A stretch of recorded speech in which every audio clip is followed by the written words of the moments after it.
effective naman siya guys. So, ang gagawin natin ngayon, ang ituro ko sa inyo, ang gamitin natin toothbrush.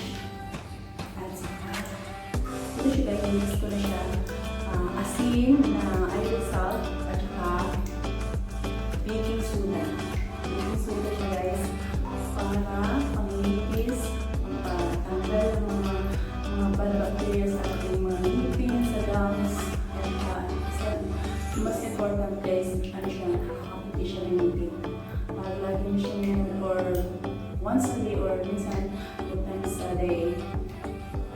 O kung malaga naman yung ngipin nyo or ano na, kahit every 2 days nyo na siya i-apply sa inyong ngipin.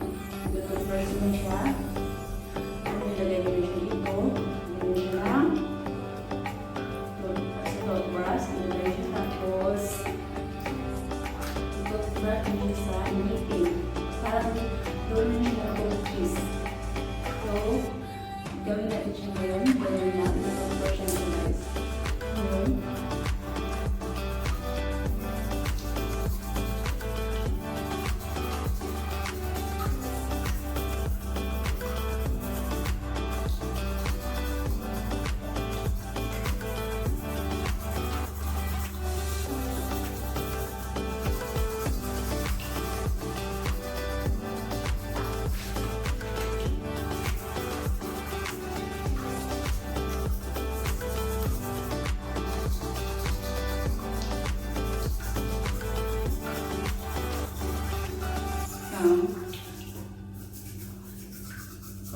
Up and down, up and down.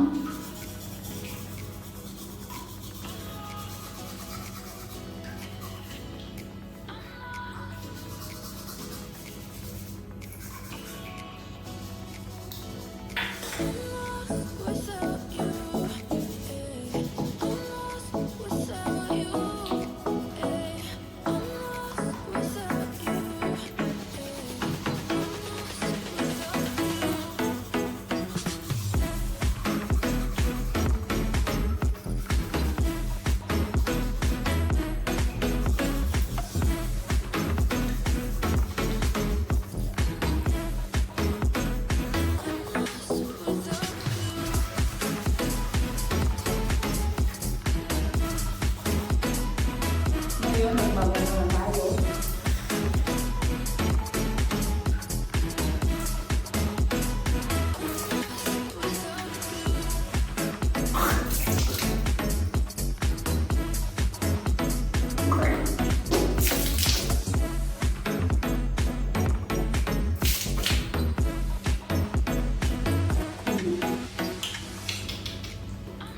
Yeah. Pakiramdam niyo guys, parang ang linis na ngipin mo, parang nababawasan ng mga maliliit sa ngipin, sa gums. Maganda siya talaga sa parang kumain ng mga ngipin mo, kain guys. Kasi ito siya talaga. Lahat ng mga na-release, din-right of right talaga.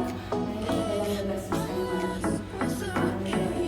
Paano mag-liit, lahat ng mga naman kita lang sa mga kusina. Kasi babahay natin.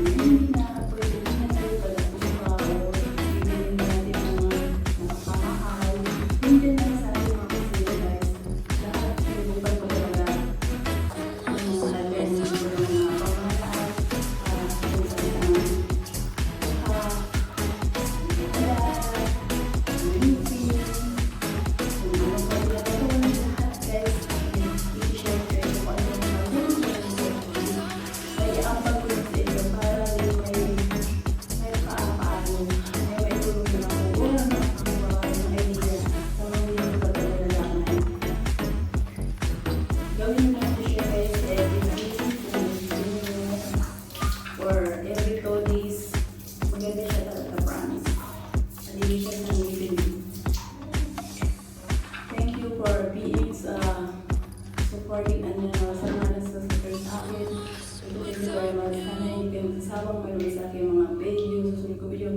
Kung mix na yung mga video ko na in-upload ko sa aking channel, halo-halo na kahit ano lang naisip ko at anong mga nalalaman ko at mga na ginagawa ko, sinishare ko sa inyo at pinapakita ko kung ano ako at kung anong kaya ko guys. Thank you. guys, sana huwag yung kalitan dito sa aking channel at sa sunod ko mga video. Manood kayo at please pakipindot na lang yung notification bell all para mag-update kayo sa aking mga susunod na video. Thank you guys. God bless. Pasensya na kayo, lagi ako sa CR. Dito ako pag-vlog, dito ako nagagawa kasi dito lang yung place na parang private sa amin dito. Thank you guys. God bless.